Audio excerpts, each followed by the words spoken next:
Assalamualaikum warahmatullahi wabarakatuh.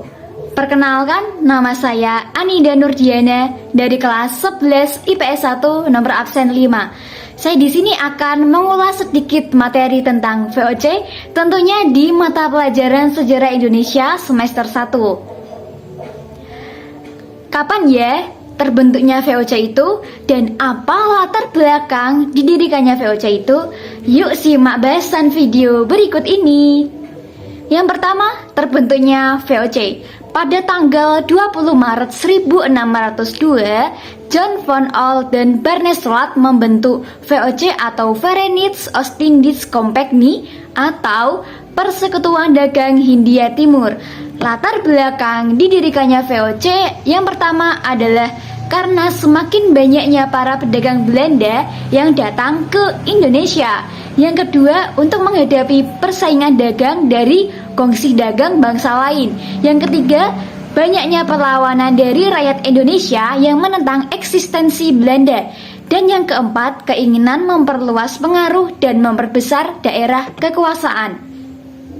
Apa ya tujuan didirikannya VOC itu? Adapun tujuan didirikannya VOC itu adalah sebagai berikut. Yang pertama adalah untuk menghindari terjadinya persaingan dagang antar bangsa Belanda.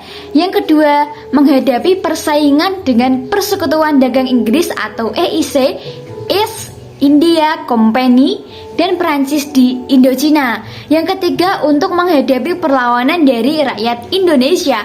Yang keempat, untuk mengokohkan kekuasaannya di Indonesia serta untuk mencari dana guna mendukung keuangan negara Belanda.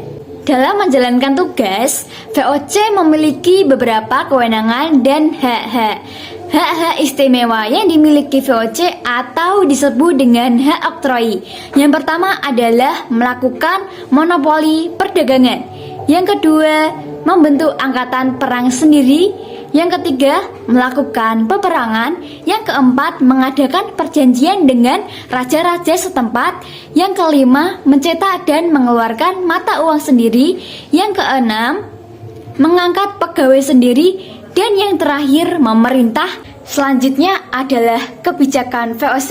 Yang pertama adalah Verplichte Leverantie, yaitu penyerahan wajib hasil bumi dengan harga yang telah ditetapkan oleh VOC.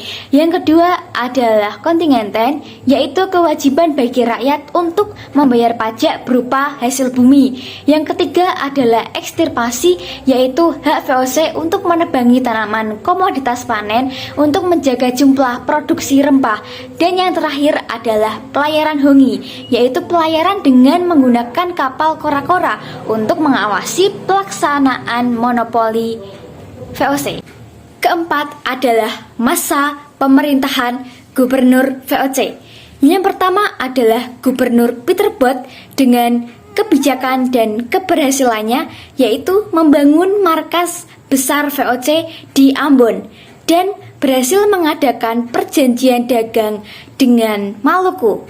Yang kedua adalah Gubernur Jan Pieterszoon Koen dengan kebijakan dan keberhasilannya, yaitu memindahkan markas besar VOC dari Ambon ke Jayakarta dan menerapkan kebijakan ekstirpasi, yaitu menebangi tanaman komoditas panen untuk menjaga jumlah produksi rempah. Dan yang ketiga adalah masa Herman William Daendels atau dikenal dengan masa Daendels pada tahun 1808 hingga 1809 dengan kebijakan yang paling terkenalnya adalah membangun jalan raya pos dari Anyer hingga Panarukan sepanjang 1100 km. Jalan raya ini untuk mempermudah mobilitas pasukan di Jawa. Dan yang keempat adalah masa Jansen.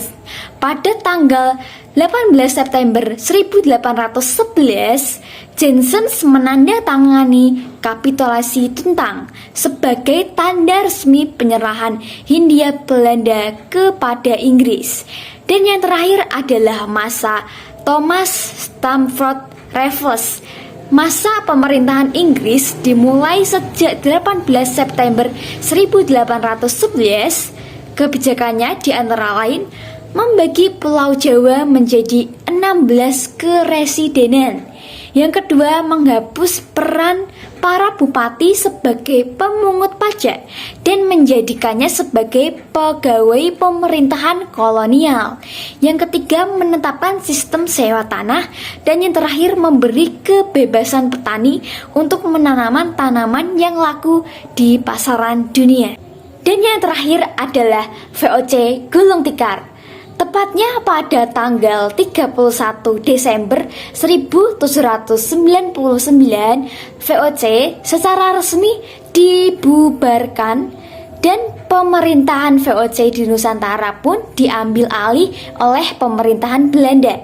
Penyebabnya adalah pertama, korupsi, dua, biaya kepegawaian semakin besar, ketiga, banyak mengeluarkan dana untuk perang, dan yang keempat, persaingan dengan kongsi dagang lain. Terima kasih. Wassalamualaikum warahmatullahi wabarakatuh.